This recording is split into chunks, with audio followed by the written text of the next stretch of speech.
السلام علیکم ورحمۃ اللہ وبرکاتہ۔ آج سے نئی کہانی انا کا دیوتا شروع کرتے ہیں۔ امید کرتی ہوں کہ ہمیشہ کی طرح یہ کہانی بھی آپ کو پسند آئے گی۔ پسند آئے تو لائک شیئر ضرور کرنا اور چینل کو سبسکرائب کرنا نہ بھولنا۔ میں نعرہ مستانہ میں شوخی رندانہ، میں تشنہ کہاں جاؤں پی کر بھی کہاں جانا۔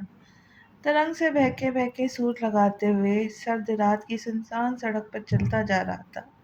میں واصف بسمل ہوں، میں رونق محفل ہوں، ایک ٹوٹا ہوا دل ہوں، ایک شہر میں ویرانہ۔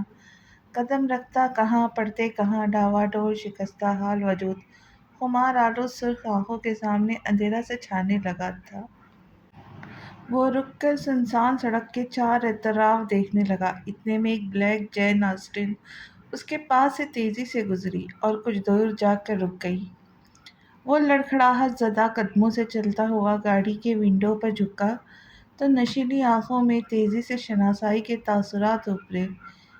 گبریل، میرے دوست، تم نے گاڑی کب لی؟ میں بیٹھ جاؤں اندر؟ حالانکہ یہ گاڑی اب 2 مہینے پرانی ہو چکی تھی، لیکن گبریل اس کے انداز سے حالات کا تعین کر چکا تھا۔ اور پھر یہ کوئی نئی بات تو نہیں تھی۔ آج ہی لی ہے، تم بیٹھو، تمہیں گھر ڈراپ کر دیتا ہوں۔ بیوی کی سخت گھوریوں کے باوجود اس نے خوشگوار موڈ میں اسے لفٹ آفر کی۔ وہ پچھلی سیٹ پر بیٹھ گیا۔ مارتھا، تم نے بال کٹوا لیے؟ اس کے لہجے میں عجیب حیرانگی تھی۔ فرنٹ سیٹ کی پشت کو سینے سے بھینچے وہ تقریباً آگے کی طرف جھکا ہوا تھا۔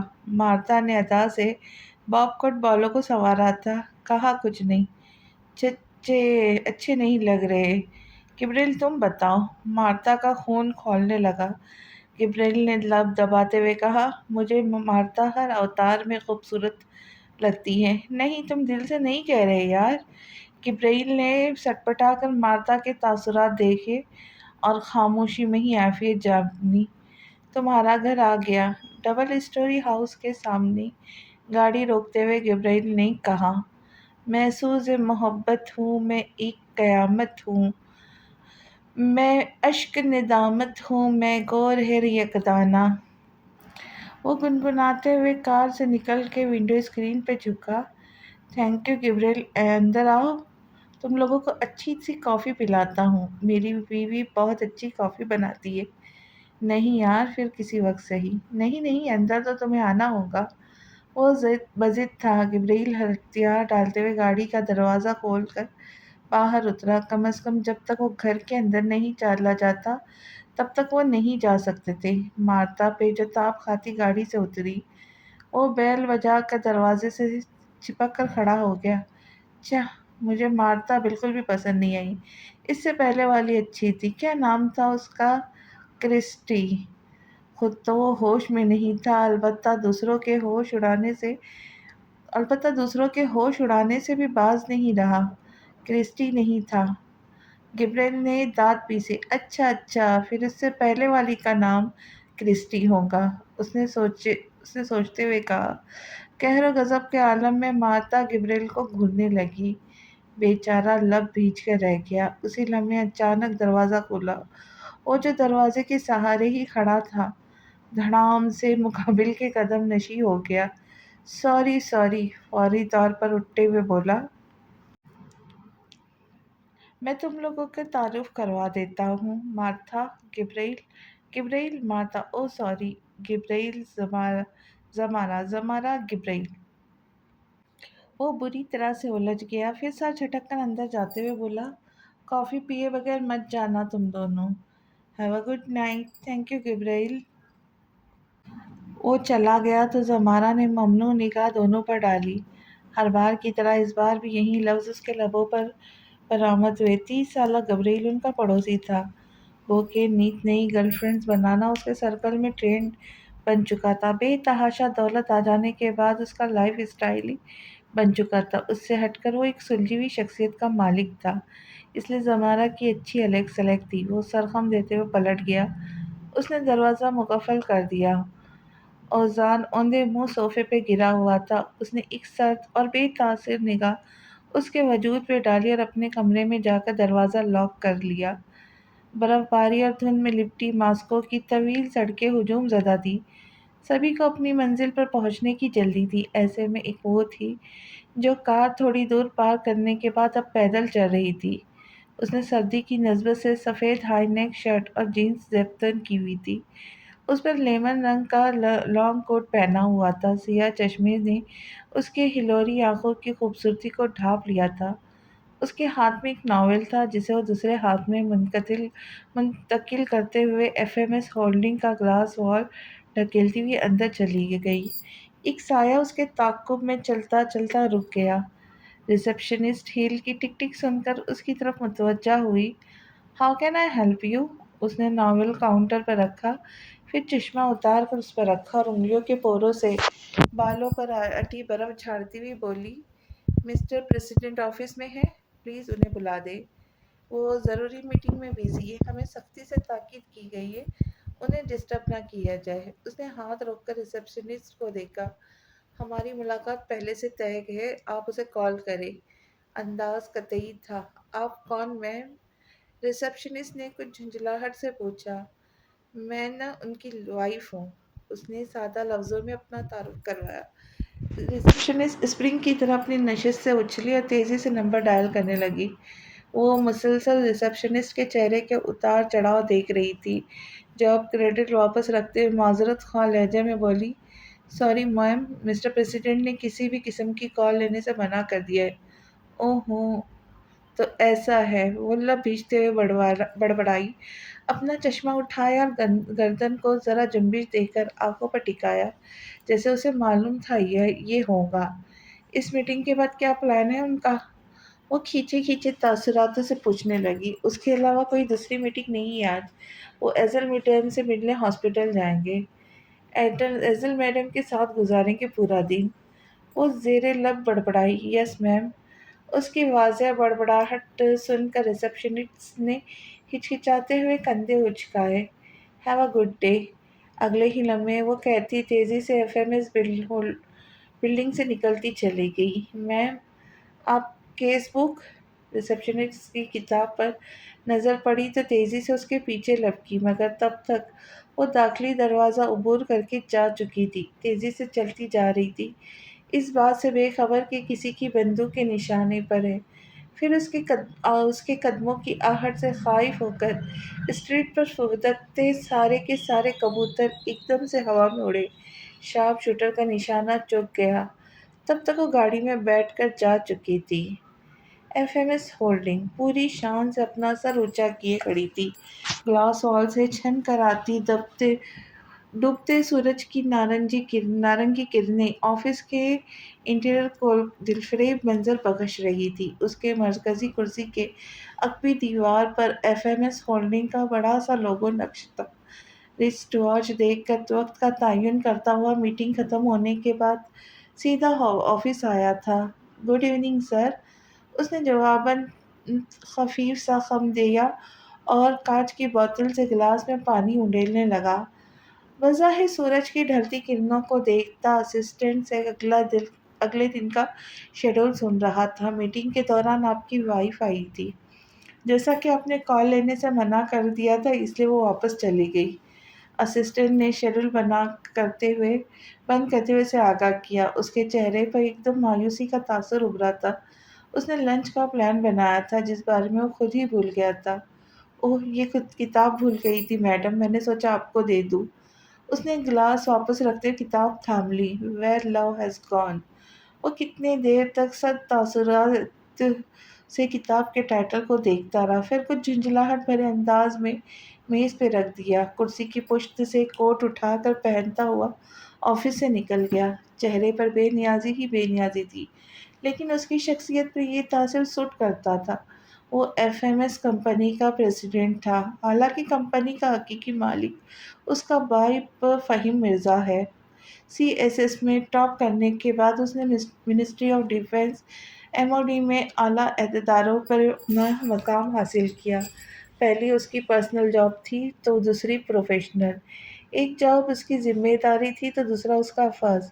اپنے تدبیر اور قابلیت سے اس نے دونوں ہی میں ہی مہارت اور برتری حاصل تھی۔ اپنے پیشے سے عشق تھا اسے، اپنے کام سے محبت تھی، وہ اتنا ذہین تھا کہ اپنے ایک جملے سے مقابل کو مات دے دیتا۔ اس کی شخصیت کھلا کھلا چیلنج تھی، مجھ جیسا کوئی ہے تو سامنے آئے۔ دنیا اسے کوارائے کے نام سے جانتی تھی کیونکہ یہ اس کا اصل نام نہیں تھا، مگر کوارائے اس نے اپنے لیے خود سزا کے طور پہ تجویز کیا تھا۔ وہ بھولنا نہیں چاہتا تھا کہ وہ کون ہے، وہ اس کی حیثیت کیا ہے، وہ کس کا خون ہے۔ کوارائے ڈاکٹر کی کیبنٹ پہنچا تو ڈاکٹر کچھ مضطرب دکھائی دے رہا تھا۔ وہ مطمئن انداز میں کوٹ ایک طرف رکھ کر آستین کہنے تک موڑنے لگا۔ معذرت خواہ، آپ نے کل بلایا تھا، میں آ جا رہا ہوں، کیا کروں، وقت نہیں نکال سکا۔ کہ یہ ڈاکٹر صاحب، ٹرانسپلانٹ کی تیاری ہو گئی؟ وہ اب ڈاکٹر کا چہرہ دیکھنے لگا، جو اس لمحے اس کا اطمینان اور دوسرے لمحے اس کا غصے سے بھرا چہرہ تصور کرتے گھبراہٹ کا شکار مایوسی سے کہنے لگا، سوری مسٹر کورائے، مگر ڈونر نے اپنا فیصلہ بدل لیا ہے، وہ ڈونیٹ نہیں کرنا چاہتا۔ کیا مطلب ڈونیٹ نہیں کرنا چاہتا؟ یہ کیسی پالیسی ہے آپ کے ہاسپٹل کی؟ آج کل میں آپ لوگ سرجری کی ڈیٹ دینے والے تھے اور اب اچانک سے کہہ رہے ڈونر نے اپنا فیصلہ تبدیل کر لیا۔ اس کی گمبھیر آواز بلند سے بلند ترین ہوتی جا رہی تھی۔ وہ اس کرسی سے اٹھ کھڑا ہوا۔ ہم کیا کر سکتے ہیں مسٹر کورائے، یہ سراسر ان کا ذاتی فیصلہ ہے، ہم انہیں مجبور نہیں کر سکتے۔ بالکل ذاتی فیصلہ ہے، مگر آپ کے ہاسپٹل کے پالیسی پہ سوال اٹھا رہا ہے۔ کیا یوں ہی لوگ منہ اٹھا کے چلے آتے ہیں مریضوں کا وقت برباد کرنے اور عین وقت پہ انکار کر دیتے؟ کیا مذاق چل رہا ہے یا؟ میں 2 مہینے سے یہاں آپ کے بھروسے پر خوار ہو رہا ہوں۔ ہر گزرتے دن کے ساتھ میری بہن موت کے قریب ہو جا رہی ہے، آپ کو احساس ہے یا نہیں؟ اس نے تیش میں آ کر زور سے میز پر ہاتھ مارا۔ ڈاکٹر اس کے جارحانہ انداز پر گھبرا گیا۔ جی ہاں، ہمیں احساس ہے، مگر میں کیا کہہ سکتا ہوں؟ شاید آپ کی بہن کی قسمت۔ Shut up, just shut up! انگشت شہادت اٹھا کر سختی سے ڈاکٹر کو ٹوکا۔ اسے اس قسم کے الفاظ سخت برے لگتے تھے۔ ڈاکٹر کے چہرے پر ہراس سا پھیل گیا، دونوں ہاتھ کنپٹیوں کو مسلنے لگا اور کوٹ اٹھا کر ضبط کا مظاہرہ کرتے ہوئے ڈاکٹر کی جانب پلٹا۔ میں 1 ہفتے کے اندر اندر نیا ڈونر چاہیے، مجھے 1 ہفتے کے اندر اندر نیا ڈونر چاہیے، مگر 1 ہفتہ بہت کم ہے mister کورائے۔ I hate repeating myself. مجھے اپنی بات دہرانا پسند نہیں ہے۔ اس کے خبرو چہرے پہ مزید سختی در آئی۔ اگلے لمحے وہ کیبن کا دروازہ ڈھکیل کر باہر نکل گیا، راہداری میں تیز تیز قدم اٹھاتے ہوئے۔ اس کے قدموں کا رخ آئزل کے کمرے کی جانب تھا، پھر وہ یکدم سے رکا۔ چہرے پہ گہری سوچ کا تاثر تھا۔ آہستہ آہستہ کھینچے ہوئے اعصاب ٹھکانے پر آنے لگے، چہرے کی سختی نرمی میں بدل گئی، جیسے اسے سارے مسئلے کی وجہ مل گئی۔ ناک کے ارادے ترک کرتے ہوئے اس نے ہینڈل گھما کر اندر جھانکا۔ اسٹریچر پر 20 سال کی لڑکی سو رہی تھی، قطرہ قطرہ گرتی ڈریپ تکمیلی مراحل میں تھی۔ اسے آج نئے سرے سے ایڈمٹ کیا گیا تھا تاکہ کل ٹرانسپلانٹ کیا جا سکے، مگر اس نے کوٹ صوفے پہ رکھا اور آرام دہ انداز میں نیم دراز ہو گیا۔ چند ثانیے گزر رہے تھے کہ وہ سستانے لگا۔ وہ دن بھر کا تھکا ہوا تھا، اسے جلدی نیند نے آ لیا۔ آپ میری ماں اور معصوم بہن کے سامنے مجھے انہی کی گالیاں دے رہے؟ کوئی شرم لحاظ نہیں ہے آپ میں؟ آپ کا بھی کوئی رشتہ ہے، آپ کی بیوی اور بیٹی ہے۔ ایک پل کے لیے ان تمام غلیظ گالیوں کا مطلب تصور کر کے دیکھیں، جو بغیر سوچے سمجھے بکتے چلے جاتے ہیں۔ آپ خود سے نظریں ملانے کے قابل نہیں رہیں گے۔ وہ چلا اٹھا تھا، آج اس کا صبر جواب دے گیا تھا، تحمل کا دامن ہاتھ سے چھوٹ گیا۔ ہم دونوں کا کیا قصور ہے؟ ہمیں کس بات کی سزا مل رہی ہے؟ دیکھیں آئزل کی طرف، اتنی سی عمر میں جانے کیسی کیسی بیماریوں کا شکار ہو چکی ہے، صرف اور صرف آپ کی وجہ سے بابا۔ مجاہد آئزل کی معصوم صورت دیکھ کر ایک پل کو سوچنے پہ مجبور ہو گئے۔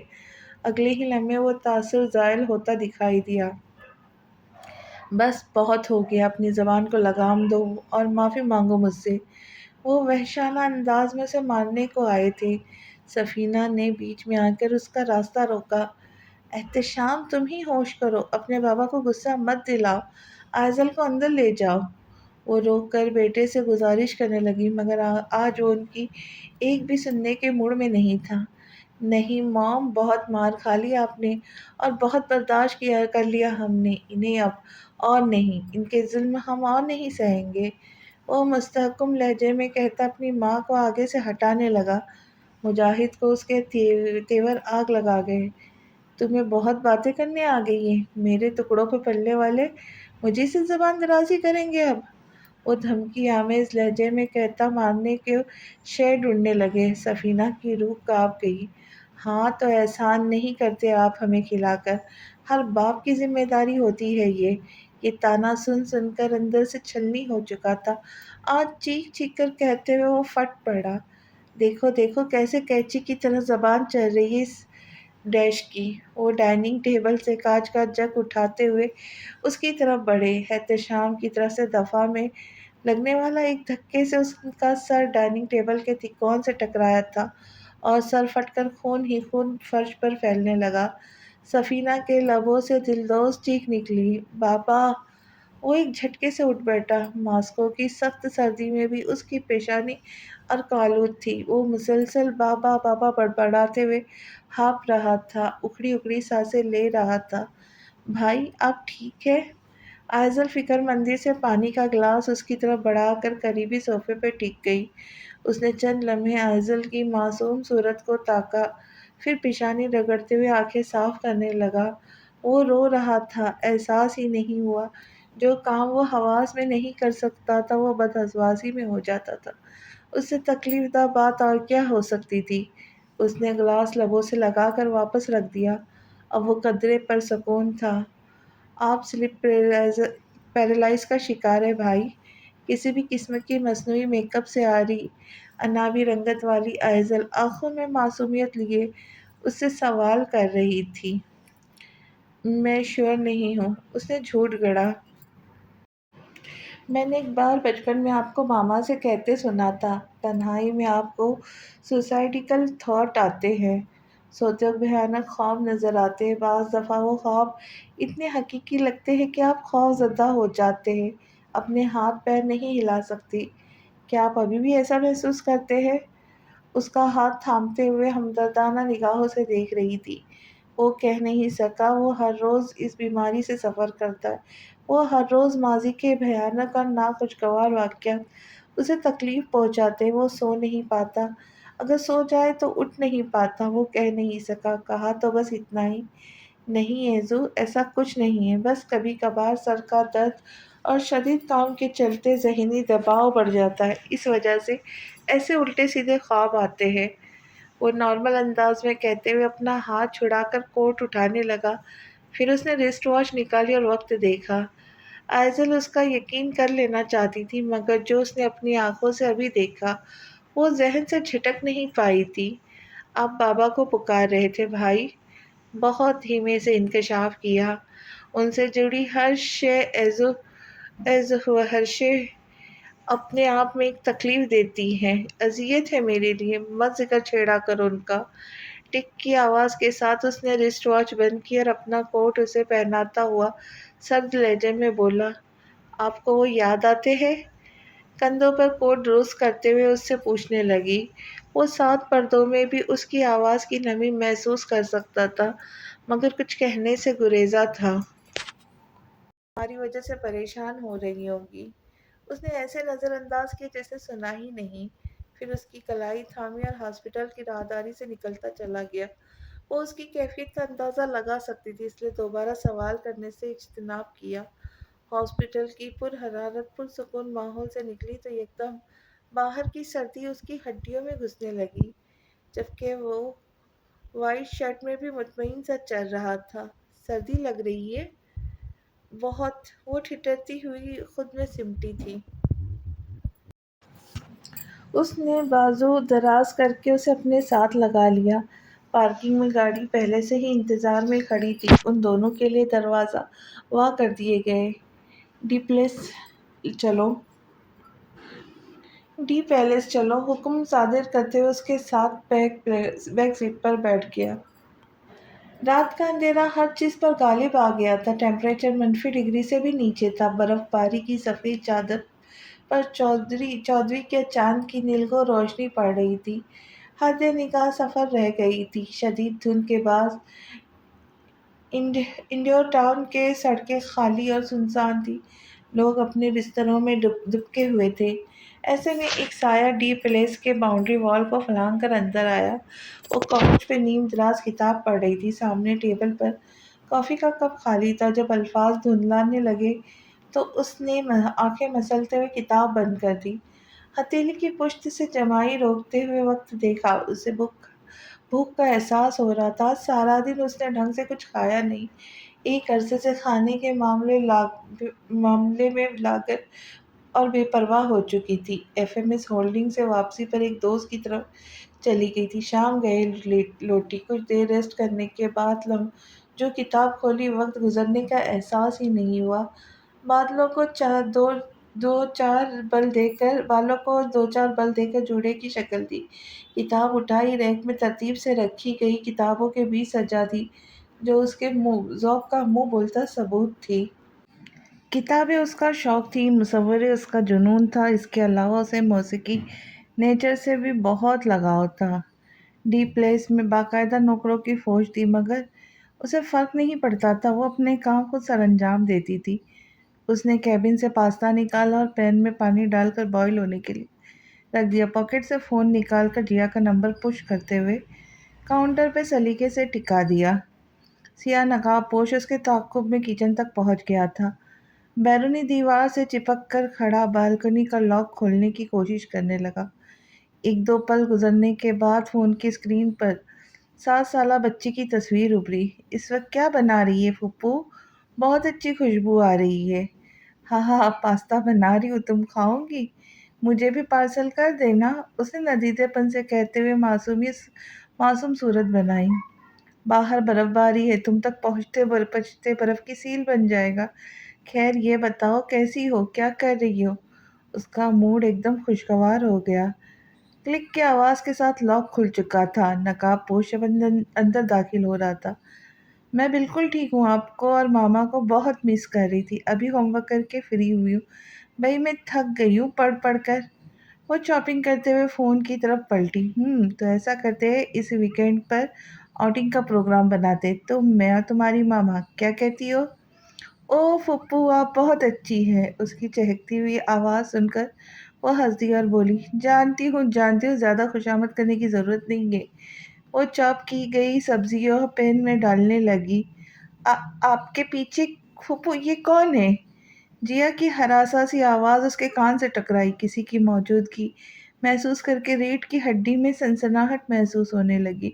وہ ہلے سے پلٹی۔ سامنے ایک لمبا تڑنگا سیاہ فام کھڑا تھا۔ اس کی کمر کاؤنٹر سے لگ گئی۔ بلوری آنکھوں میں خوف ہی خوف تھا۔ بدن پہ کپ کپی تاری تھی۔ سیاہ فام جن نگاہوں سے فون کو گھور رہا تھا، اس کا دل ڈوبنے لگا۔ کیا چاہتے ہیں تمہیں مجھ سے؟ معصومیت اور خوف کے ملے جلے امتزاج سے کہتی وہ پیچھے سرکنے لگی۔ ابلتے پانی سے نکلتی بھاپ کی تپش نے اس کی کمر کو بالکل بھگو دیا۔ ایسا اس کے ساتھ پہلی بار نہیں ہو رہا تھا۔ معتد جان لیوا حملے پہلے بھی 2 بار ہو چکے تھے۔ اس کی بات سن کر سیاہ فام شخص ہنکار بھرتے ہوئے بولا، ایسا کیا دے سکتی ہو تم مجھے کہ میں تمہاری جان بخش دوں؟ ہے کیا تمہارے پاس؟ جو بھی تم مانگو میں دینے کے لیے تیار ہوں۔ اس کے کپکپاتے لبوں سے ادا ہوتے ہی وہ شخص گن نکالتا اس کی طرف بڑھا۔ اس نے ہاتھ پیچھے لے جا کر کوئی ہتھیار تلاش کرنا چاہا۔ اپنی بے احتیاطی کے باعث وہ کھولتے پانی میں ہاتھ ڈال چکی تھی۔ ایک دل خراش اور دردناک چیخ اس کے لبوں سے نکلی، جس نے ڈی پیلیس کی بنیادوں کو ہلا دیا۔ بھائی، آپ نے چیخوں کی آواز سنی؟ گاڑی انہیں ڈراپ کر کے پیلیس میں پورچ کی طرف جا رہی تھی۔ کورا اپنے فون پر پیغام چیک کر رہا تھا جب اس نے ایزل کی تشویش بھری آواز سن کر طواف میں نظر دوڑائی۔ نقاب پوش شخص کے ساتھ 2 باؤنڈری وال کو فلانگ کر ان کی طرف بڑھ رہے تھے۔ ان کے ہاتھ میں ہتھیار بھی تھی۔ وہ لمحہ ضائع کیے بغیر ایزل کو کھینچ کر پیلیس کے کلب میں بنے جدید طرز کے فوارے کی وال کے اوٹ میں لے گیا۔ ایزل کے ہاتھ پیر ٹھنڈے پڑنے لگے۔ وہ کسی بھی وقت بے ہوش ہو سکتی تھی۔ شش، آواز مت کرنا، اس کے منہ پر ہاتھ رکھتے ہوئے تنبیہ کی۔ نقاب پوشوں نے ایک کے بعد ایک تابڑ توڑ فائرنگ کرتے ہوئے پیلیس کے مرکزی گلاس وال مسمار کر دیے۔ سکوت تاریکی میں گولیوں کی آواز نے سارے انڈور ٹاؤن کو دہشت میں ڈال دیا تھا۔ وہ اچھل کر چولہے سے دور ہوئی۔ اگلے لمحے سیاہ فام کی صفا گرفت میں تھی۔ جلن کے احساس سے اس کی آواز حلق میں ہی دب گئی۔ ایک گولی، صرف ایک گولی کافی ہے اور تم اگلے جہاں میں پہنچ جاؤں گی۔ سیاہ فام شخص باہر سے گولیوں کی آواز سن کر گھبرا گیا۔ اسے صفاقی سے ڈھکیل کر پسٹل میں گولیاں بھرنے لگا۔ وہ دم بخود کھڑی اسے دیکھ رہی تھی۔ آنسو اس کے گالوں سے متواتر بہتے جا رہے تھے۔ آپ جاتے کیوں نہیں؟ اندر کوئی ہے بھائی؟ ایزل نے بمشکل اپنے حواسوں کو برقرار رکھتے ہوئے کہا۔ جو بھی ہے ایزل، میں تمہیں اکیلا چھوڑ کر اندر کیسے چلا جاؤں؟ وہ بار بار گررایا۔ اس کے پاس اس کی گن بھی موجود نہیں تھی۔ برستی گولیوں کے بیچ کھڑے ہونا بیوقوفی تھی۔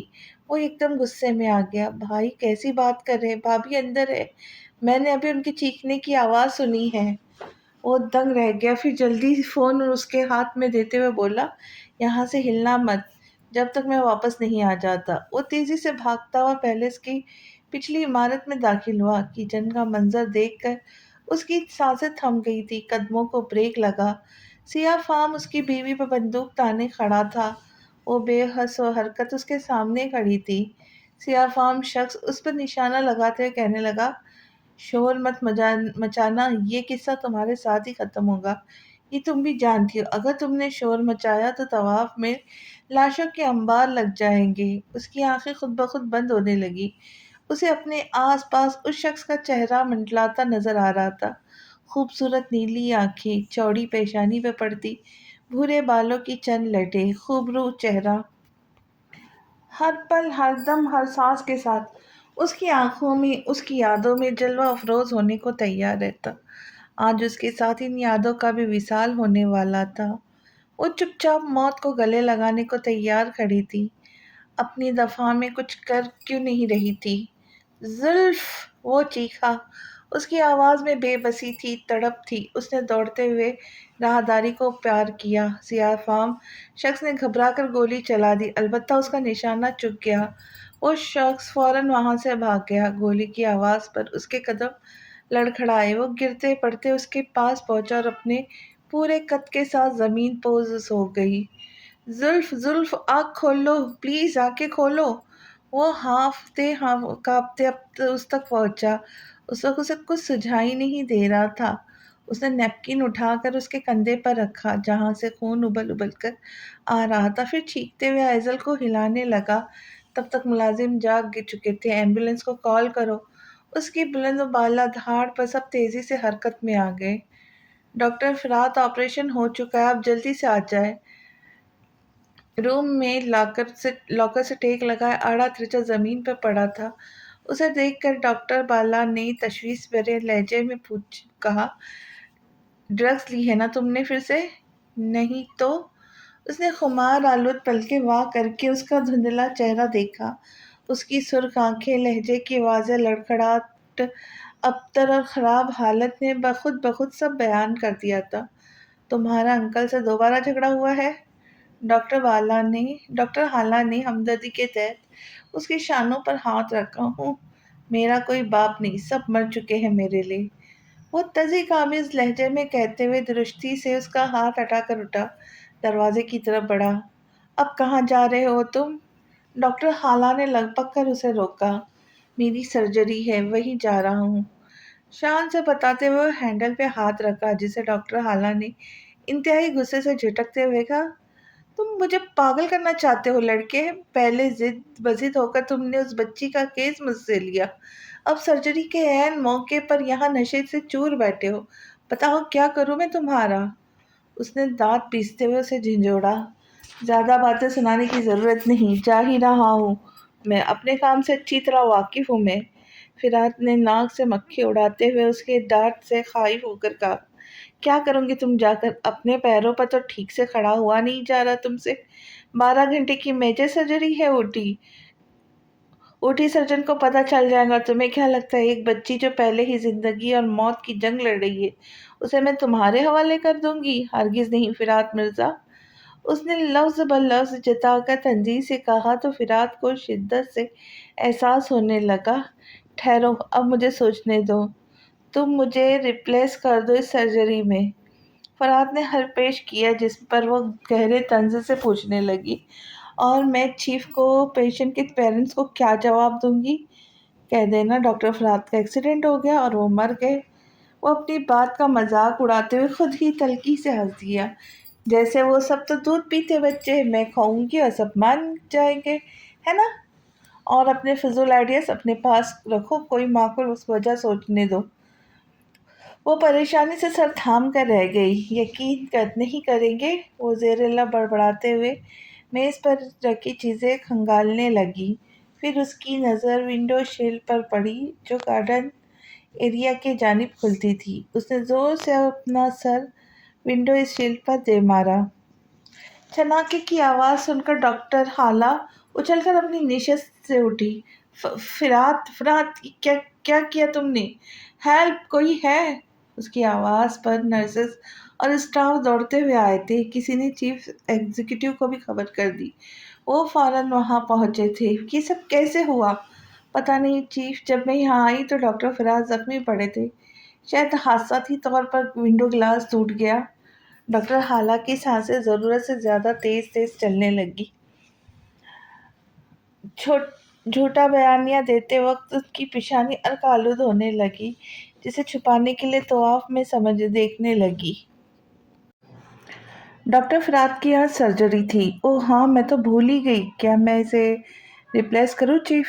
ظاہر ہے کوئی دوسرا آپشن نہیں ہے ہمارے پاس، بلکہ تم رکو، میں زمارہ سے بات کرتا ہوں، میجر سرجری ہے، میں رسک نہیں لے سکتا۔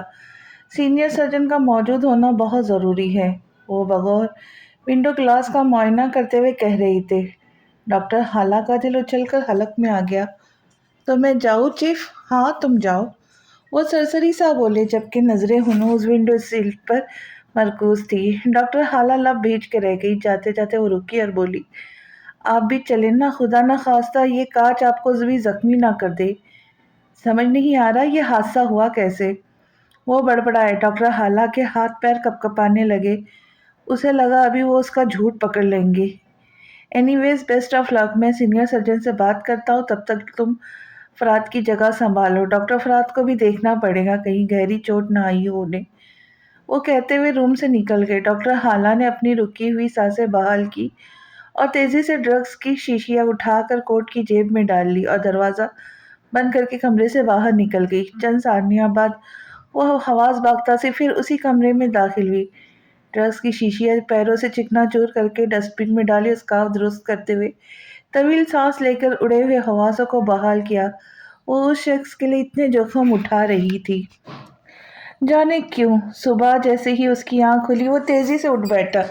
سر کے نیچے تکیہ تھا، بدن پر نرم ملائم کمفرٹر بھی تھا، ہمیشہ کی طرح۔ رات والا واقعہ ذہن میں رونما ہونے لگا۔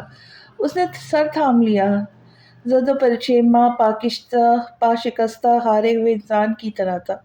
اس کے اعصاب جھنجھلا گئے، وہ خود سے تنگ آ چکا تھا۔ کجا کے کوئی دوسرا کمفرٹر ہٹا کر اس نے جیسے ہی قدم اٹھایا، اس کی ٹھوکر کی زد میں آئی شراب کی بوتل اڑتی ہوئی زمارہ کے کمرے کے دروازے سے ٹکرائی۔ وہ ہڑبڑا کے اٹھ بیٹھی۔ کچھ دیر سچویشن کا تعین کرنے کے بعد وہ دوبارہ لیٹ گئی۔ اسے فوراً نیند نے آ لیا۔ کچھ دیر انتظار کرنے کے بعد جب کوئی آہٹ محسوس نہیں ہوئی تو اس نے سختی سے میچی ہوئی آنکھیں کھول دی۔ دبے قدموں چل کر دروازے تک گیا، شراب کی بوتل اٹھائی، اسٹور روم میں رکھ آیا۔ لابی سے گزرتے اس کے قدم سست پڑ گئے۔ زمارہ کے کمرے کی گلاس ونڈو کھلی ہوئی تھی، جس سے اس کی فطرت بدلی، جانے جانا کی عادتیں بھی بدل گئی تھی۔ اسے سزا دینے کی خاطر وہ کمرہ لاک کر کے سوتی تھی، اسے اپنے قریب تک آنے نہیں دیتی تھی۔ آہستگی سے ونڈو پار کر کے اندر آیا۔ سیاہ رنگ کی سلکی نائٹ ڈریس میں ملبوس تھی۔ اس کے سراپے کی اس قدر نرمی اور لاپرواہی دیکھ کر اذان کے دل کو کچھ ہونے لگا۔ زمارہ کی کڑوی طبیعت کے باعث وہ کسی بے خودی کا مظاہرہ نہیں کر سکتا تھا، البتہ دل کو لگام ڈالنا بھی ضروری تھا۔ اس کے چہرے کے بالکل قریب آ کر آنکھیں بند کر لی۔ اس کے انداز میں بے ساختہ پن تھا، بے خودی تھی، دیوانگی تھی۔ وہ اسے محسوس کرنے لگا، اس کی خوشبو سینے میں اتارنے لگا۔